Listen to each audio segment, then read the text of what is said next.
still can see me up in my big truck, boy. Smiling like a little kid when I spin the corner with my brand new toy. I got them talking, they call. Well, I want to show y'all what I do while I'm out here. So,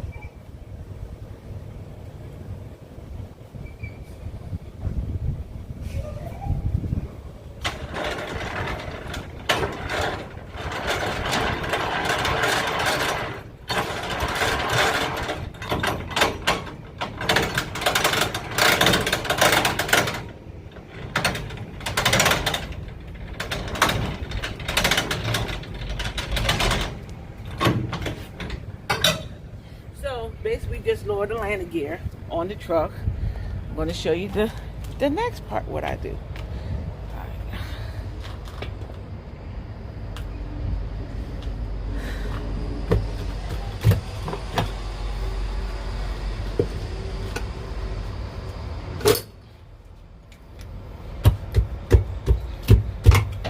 I unhook my lines from the trailer.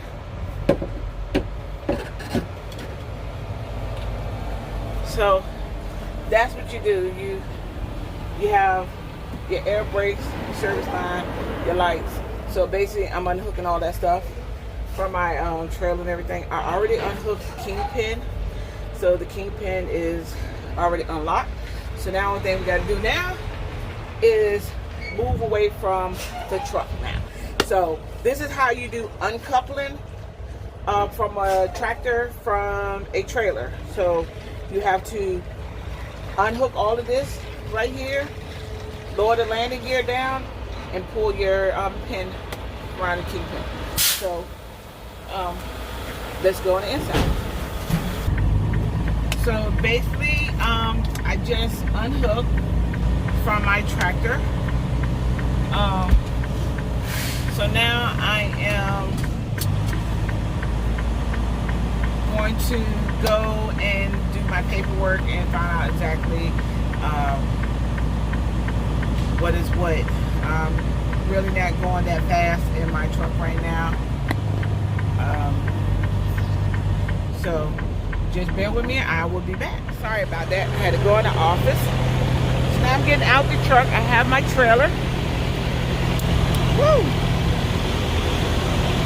And what I'm doing now is, making sure that I latch up underneath my trailer the right way, so I don't, high hook or anything. So I'm going to show you real quick. So basically, what you do is you get up underneath your truck and your trailer, and you see that kingpin and the fifth wheel, the plate. They both line up perfectly. So the only thing I got to do now is just back straight up underneath my truck and get that. So I'll be right back. So with that, I tug test my truck and my trailer to make sure that it is secure. I don't have as much room as I would like to get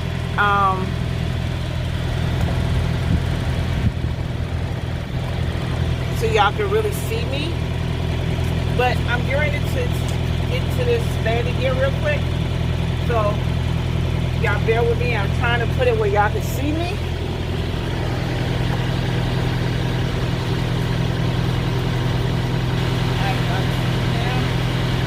Y'all can see me.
Okay, that was a workout. So, took a little time because of the fact of the room that I actually had. So now, we're coupling the truck and the trailer together. So I already lifted the landing gear, kingpin, all that's all secure. Now it's hook up all the stuff. So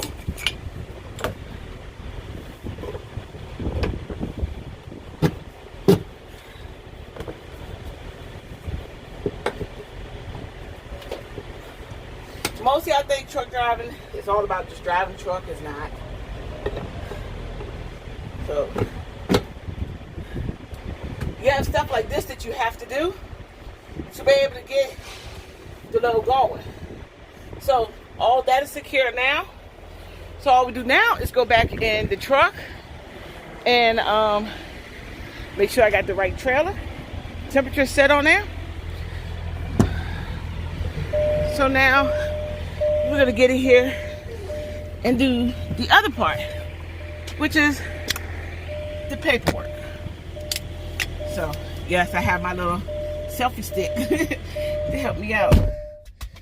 Okay, now the point of putting the gloves up where it needs to be. Okay, here's my paperwork. I'm going to put that in. Sorry, I'm out of breath.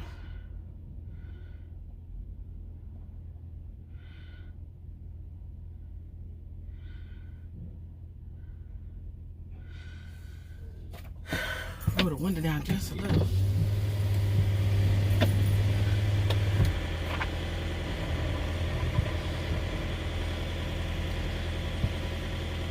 So in here you have to put, you know, ooh, let me take that off real quick.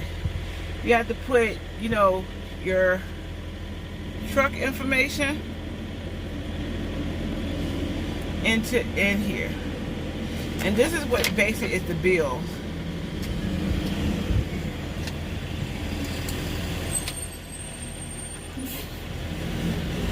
So on ours we do loading and rolling. I'm taking this off. This is like irritating me now. Alright.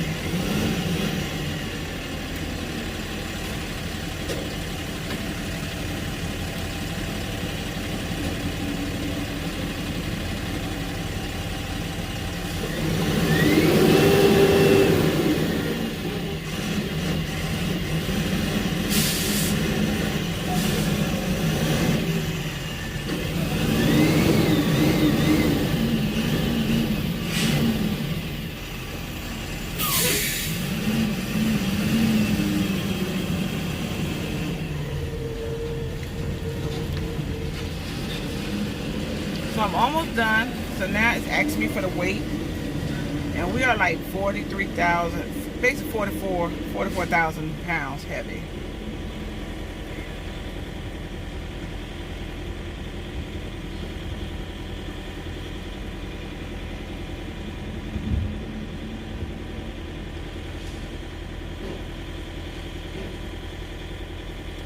And at the same time, I have to move my weight on my truck as well, since I am that heavy. So right now I'm going to start my truck up and let's build some air pressure for the trailer.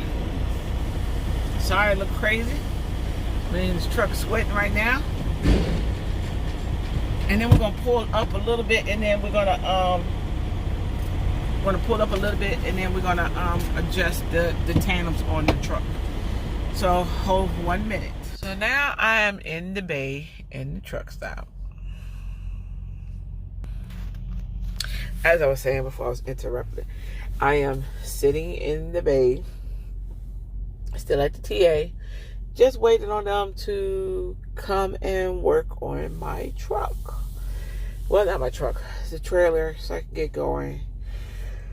My 14-hour clock has caught up with my 11.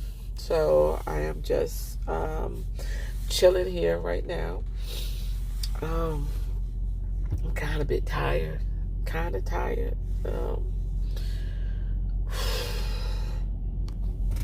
But I have some fellow drivers here with me. Look.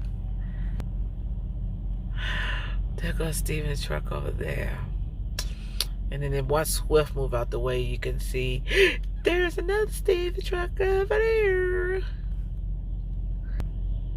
It's something about these black trucks that are really, really sexy. They are very, very sexy.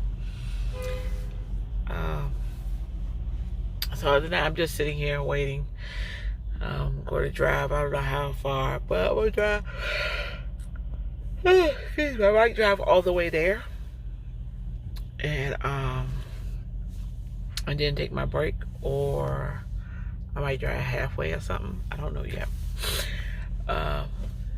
Because my appointment's not till 9 in the morning, so I want to make sure I'm actually there and stuff. So the reviews on the place are very good. So I always look up my place where I'm going to see exactly the reviews on the place. That way I can find out ahead of time if my anxiety is going to kick in because I get there because the parking is too tight or whatever. But yeah, so far I know it's near the airport, so yeah. And it looks, everybody says it's kind of fast and everything like that, so I'm just trying to see what it's going to be and everything like that. So yeah, this should be fun. So I will be back with another segment to this video. Okay, so yesterday I had a little mix-up. Not really a big thing. My tandems wouldn't move. I told you I was going to go to the shop, which I did. I went to the shop. They moved my tandems for me. I've actually got them in the hole that I needed it. So when you're driving trucks, you know, if y'all been on the highway, y'all seen where it says wait station. So when you're driving trucks and your load is heavy, you need to get one of these. You need to go to a truck stop and weigh your truck, see exactly, you know, if you're overweight. So I actually went and weighed mine. Mine is good, legal. And if you want to see the numbers, there are the numbers right there. So mine is actually good. Stuff like that. Taking this apart now because I'm here at the place that I'm delivering. So I'm getting all my stuff ready. My next trip sheet is already ready, so that way I can roll when I'm done here. Actually here in Rome, New York, I'm making my delivery. I'm actually bagged up to the door. First I was waiting, now I'm bagged into the door. I will leave here, and then I'm going to go to Lowville, pick up my next load. I'm going to pick it up, and then I'm going to shut down at least for 2 hours or do my whole 10 or whatever, and then make that delivery in Bethlehem. Because I haven't taken a full 10 yet. So we'll see how that goes. I'm sorry for that. Somebody's sending me messages. Okay, if you've seen the clip, I was in Rome, New York at Family Dollar, Dollar Tree, picking up a load. We're delivering a load. However, since then, I have been to Lowville, New York, to Bethlehem, and deliver a load in Bethlehem. So I picked up a load in Bethlehem, and I'm here in South Portland, Maine right now. I am delivering my load right now as we speak.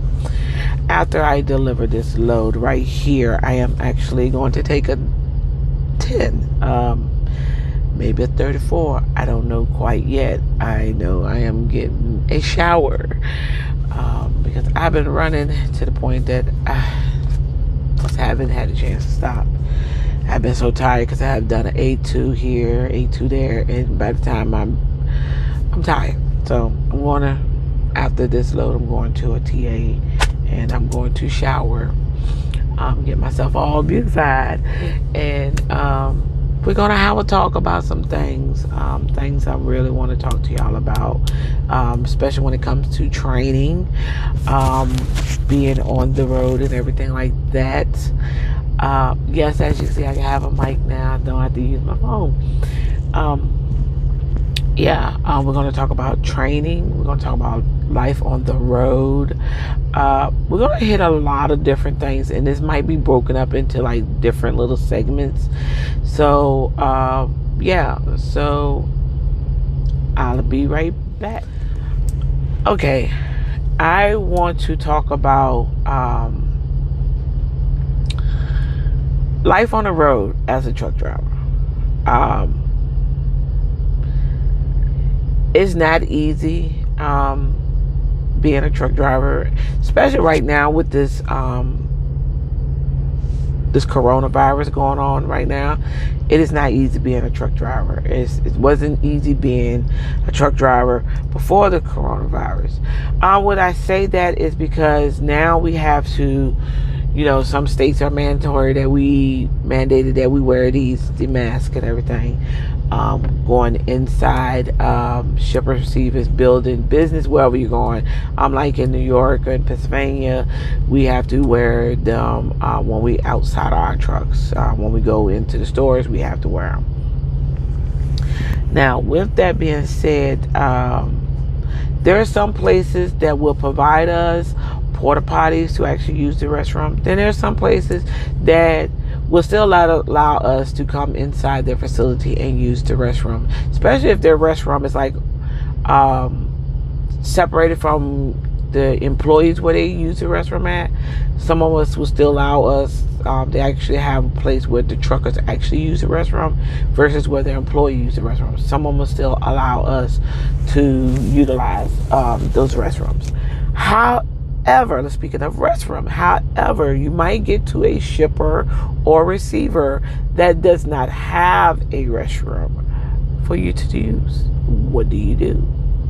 Well, I typically, I have a porta potty on my truck, and I have a bucket. However, my porta potty has bags that come in it. If I don't feel if I'm lazy enough and I don't want to open up my porta potty, I will open up my collapsible bucket and put the bag in there and use the bathroom. And then when I'm done, I toss it in the trash can. Sometimes you might have to go outside your trailer, outside your truck, get outside your truck, and have to squat up underneath your truck, your trailer, to use the bathroom. And sometimes what I try to do is I try to use the bathroom before I get to my shipper receiver, so that way I don't have to worry about using the bathroom. But there are times that you're not going to be able to use the restroom. So if you don't feel comfortable peeing in a cup or peeing in the bushes or squatting and peeing, use the bathroom before you get to a shipper receiver. You can Google those shipper receivers to find out if they actually have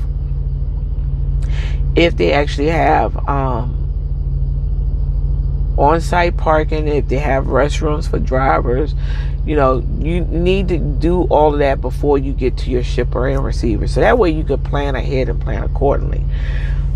If not, I advise you buy one of those gallon type of what's it called, the big gulp cups that 7-Eleven have. Truck stops even have those as well. Buy some of those, or buy your porta potty or bucket you have on your truck. Now, for me, a bucket is just too much of a space, taking up space for me. So I don't have that on my truck. Sorry, bear with me. I'm tired. It's 5. It's after 6 in the morning, and I'm tired still. So think about that. When you're going to the shipper receiver, some things, we as women don't think we have spots to use the bathroom. I ran into a place where they had because of the coronavirus, I couldn't use the bathroom and I had to really, really go. There was no place to actually go. They didn't want us to use the restroom inside. So I found a fence, found, privacy and use the bathroom. So, I mean, sometimes you have to come out of your comfort zone to be in this environment, to be in the trucking industry. So, you just got to, not, I ain't gonna say bear with it. Well, you have to. I mean, you decide to come out here. There's some things you can deal with, some things you can't deal with, but you got to pick and choose what you can deal with and what you can't deal with.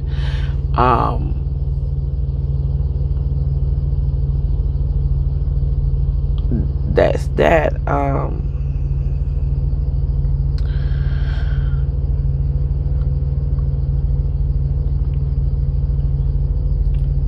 What else I want to say?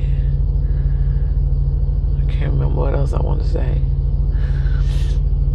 I'll be back. So we were discussing life on the road as a truck driver. I know some people who wonder about how you go about eating healthy on the road, or staying in shape or whatever like that. For me, I have a refrigerator in my truck, for one, and I do go to the store. I do cook on my truck, so I have an Instant Pot on my truck, and I have a smokeless grill on my truck, and a microwave. So therefore, I go to the store, make my groceries. I buy a lot of meat that I can actually cook on my truck. I actually take them out the package and put them in little freezer Ziploc bags and put them in my freezer. I have enough size, nice size freezer that I got plenty of, I have steak, I have pork chops, I have chicken, I have shrimps, I have lamb chops, I have frozen broccoli in there, and some other little things that I find, and just enough that if that's what I can hold in there. So I do try to eat a little healthy by cooking my own food, because going into like the truck stops can be very, very expensive, especially since I run the Northeast. It could be very, very expensive going into some of the service plaza trying to get a meal. Like I've been to Popeyes and I got like I think a three-piece meal, three-piece platter, and that was like $13-14. I said never ever again would I spend that kind of money on a three-piece. No, I would never do that again. I can make my own three-piece and pay less than that. So yes, and it was a three-piece meal. No, I'm not paying $13 or $14. So with that, I buy my own and I cook my own food here. Now, don't get me wrong. Sometimes I do get the craving or the taste for like French fries or whatever. I may splurge a little here and there. Mostly, if I do, it's either Subway. I try to get a cold cut or salad. Or if I do, like for example, last night I had lamb chops and rice. To have with it, I went to Burger King and bought me a chicken salad. So I had the salad with what I had already to complete my meal, to complete my dinner. So yeah, just think about it. Just think about your truck it's a little mini apartment just for one person, maybe for two, but for one, for me. And I try to put what I'm gonna eat versus trying to do a whole lot of extra. Living on the road, being on the road and everything like that, I've made my truck very comfy for myself. I've actually taken the mattress out that the company provided me and bought my own mattress. My mattress is like a bed mattress and it feels so comfortable, so good. I literally sit up a little higher in my bed. But it's my bed, it's my mattress, and I feel very, very good with it. What else can I say? I basically have made my truck my home. Later, I will do another video of full detail what is actually in my truck. Point out what I have in my truck to make my truck very comfy for me. I can't say for another truck driver, but comfy for me. But I would definitely do that with y'all. What else can I say about living on the road as a truck driver? Everybody always talk about safety. How do you keep yourself safe? I heard other truck drivers talking about they take the seatbelt, they wrap it in the door to keep the door closed. So this is how I do it. When I shut down for my 10-hour break, as soon as my truck stops and I throw myself on my post trip, and I'm getting to get out and do my post trip, before I get out this truck, I already started closing my blinds. My curtains are already closed before I get out this truck. One, there's a reason. It's my safety and my safety only. I don't care about what everybody else do. This is my safety. And I try to tell my students when I train them, when you stop this truck, close these curtains. Close them. It's all about safety. Excuse me. And I have 2 of these on my truck. 2 of these. The flashlights. They're flashlights. But they also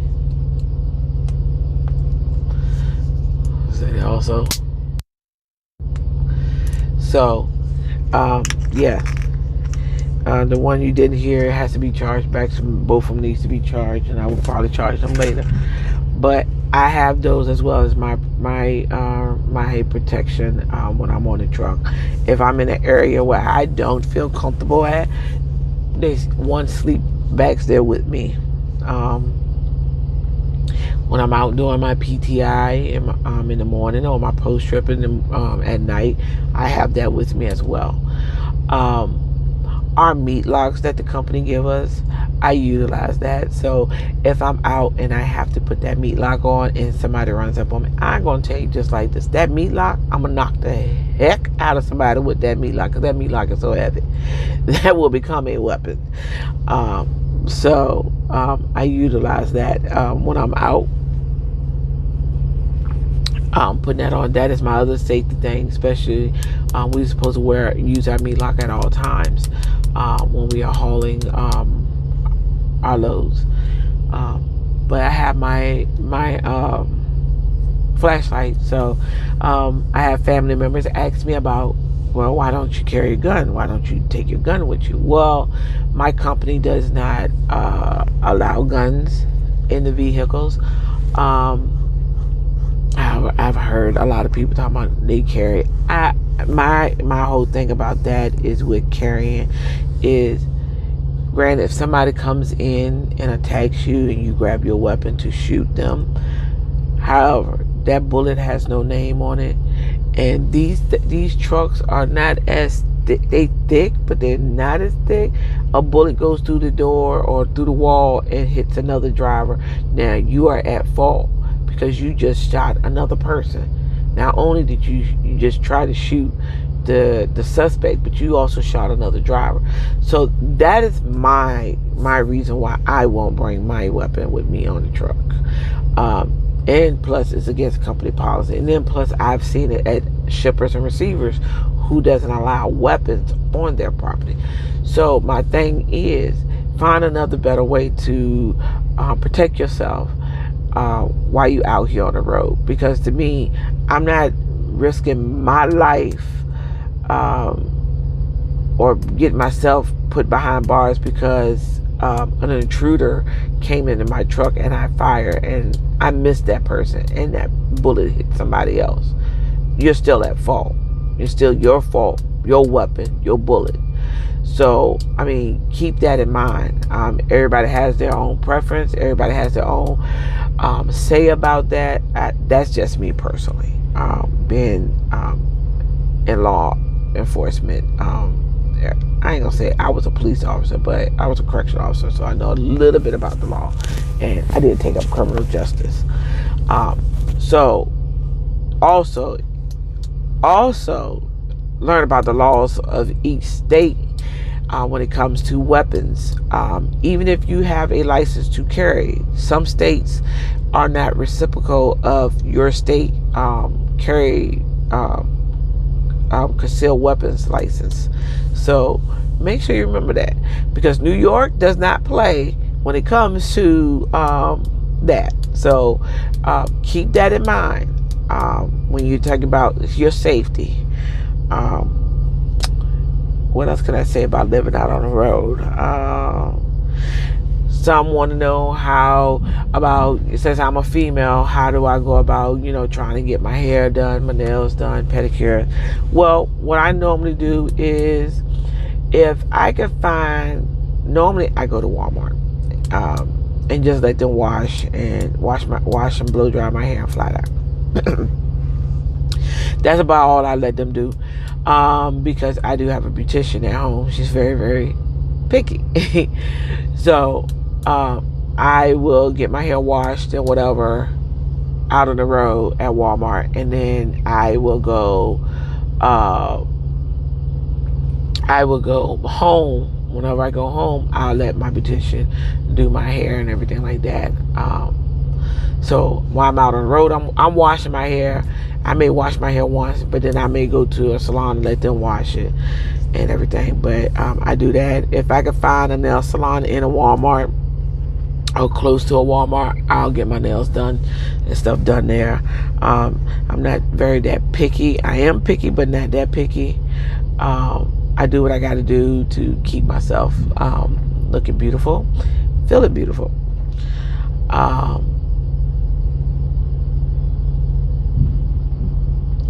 Anything else like going to the doctor and stuff like that, I just wait till I go home. I make my appointments and I'll try to get routed back home so I can have all that done. I don't have any issues when it comes to the monthly, because I had surgery. I no longer experience that anymore. So I can't really talk to y'all about that because I don't experience that. Let's see. Anything else dealing with life on the road that I've dealt with? Family issues. I've dealt with that, trying to maintain a household. It can be a lot of headache. It could be a lot of stress trying to maintain home and trying to work on the road. One thing I can tell you is have a good support system, a good team, somebody you can call on when you need to vent, you need to just yell, scream, whatever, cry. I have so many of those people that I can actually call to. Some of them I don't cry, but I vent, and I get advice on my situation or whatever, and I feel good about that.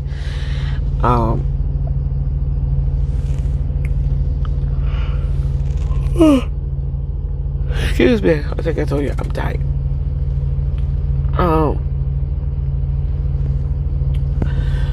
So like I said, just make sure you have a good support team that you can be able to talk to and stuff like that, because like all my kids are grown except for one. I have a 4-year-old, which is getting turned 5 this month.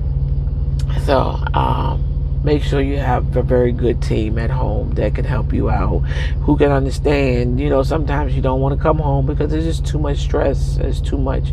Sometimes I don't go home because it is too much stress for me, and I don't want to be stressed. I'm already stressed. Whatever the situation may be, I'm already stressed out on the road, so I don't need to go home and be even stressed. So trying to think what else of being out on the road. That's about all I can say about that. Y'all would just have to check out the next video when the next video hits, about training and some other things that I might talk about. If I do remember anything about life on the road, I would definitely put that in that video. But the next video will be about training, and then I will also do a video of inside my cab, giving you a full tour of my cab in the inside, telling you exactly what's in my cab. But that is all for now. I am ending this video. Y'all be blessed. Y'all stay home. If you have to be out, please practice 6 feet social distance. Practice vehicle distance as well. I seen that on the highway coming to Maine. Please practice, speed and your vehicle distance. I like that. I really do. I like that. I seen that up on the board. But, keep that in mind. And as for all my truckers, y'all be safe. Keep those wheels rolling. Get out and look. And this is your girl, Pinky. I am checking out right now. So, till then, peace. You still can see me up in my big truck, boy. Smiling like a little